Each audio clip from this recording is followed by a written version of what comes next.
Hi, welcome to the Filthy Kitchen.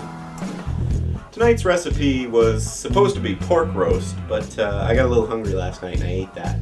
So instead, we're going to be making pizza! So for the pizza pie tonight, we're going to need to talk about the functional elements. First, we're going to need some sort of crust element. Following that, we're going to need some sort of sauce-ish mixture. And finally, the most important will be the cheese product, which will act to bond everything together. And then if we've got time or got the ingredients, of course, we'll try to put some toppings in. The first thing you've got to remember, if you've got a filthy kitchen, you'll need to establish a safe zone somewhere. This will be the area where you know you can rest items of food and know that they're not going to be infected by other things in the room. If you've got an old roll, make sure you peel off the outer skin to make sure you get a clean paper towel. Toaster oven tray out of that. Now just making a little bit of a cheese guard. We'll start with our crust material. Save that for later. So you got to be careful. If you just noticed, I was about to put the bread down on the clean surface, but it's very important you don't put things on the clean surface, especially something that's been touched by dirty hands and sitting around in grocery stores. Everything on the clean surface has to be sterile. I've got some leftover Havarti. If you break the bits of cheese up and squish them a bit, it's just as good as shredded cheese. Later I'll be rewarded with little bits of cheese in my fingernails. This is an experiment, never tried this, but this will be where the second layer of bread is going to come in. I'm hoping these two layers will bond together with that cheese. Sauce, so we need sauce. I know I have tomato paste and I've got ketchup, and I've definitely got some oregano. Some zip. I haven't got a regular style can opener in the Filthy Kitchen. Actually, we probably do, but I'm not going to expend that amount of time on this recipe looking around for that. So I'll find what's readily available, the juice opening can opener. Slowly work your way around the can. You'll be able to gain access to the contents inside. The big secret to tomato sauce, oregano. That'll be sufficient.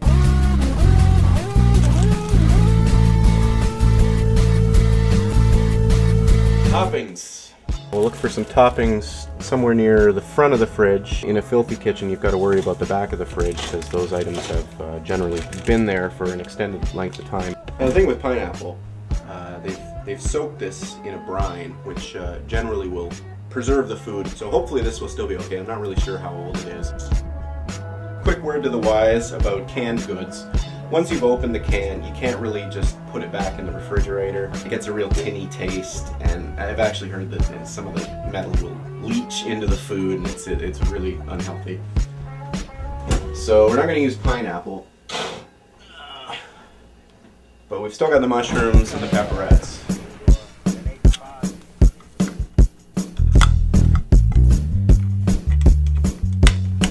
Hopefully I've sized out our dish right here. You've really got to know your toaster oven.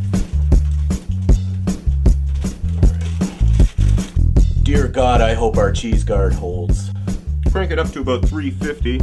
I've got to take a shit, and usually that will be just about the cooking time for something this size.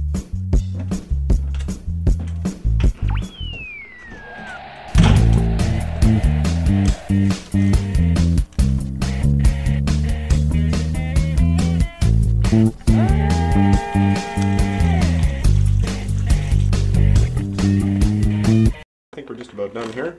Looks like parts have all bonded together. The serving is important. You've got to try to serve the food in a way that's going to be more appealing.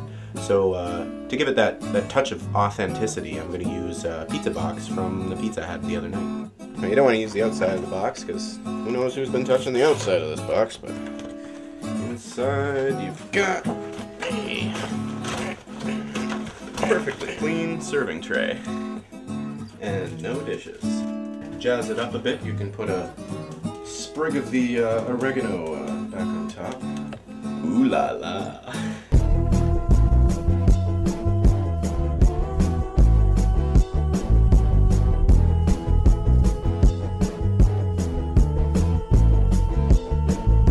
Once again, on the Filthy Kitchen. We've managed to come up with a meal that's marginally satisfying.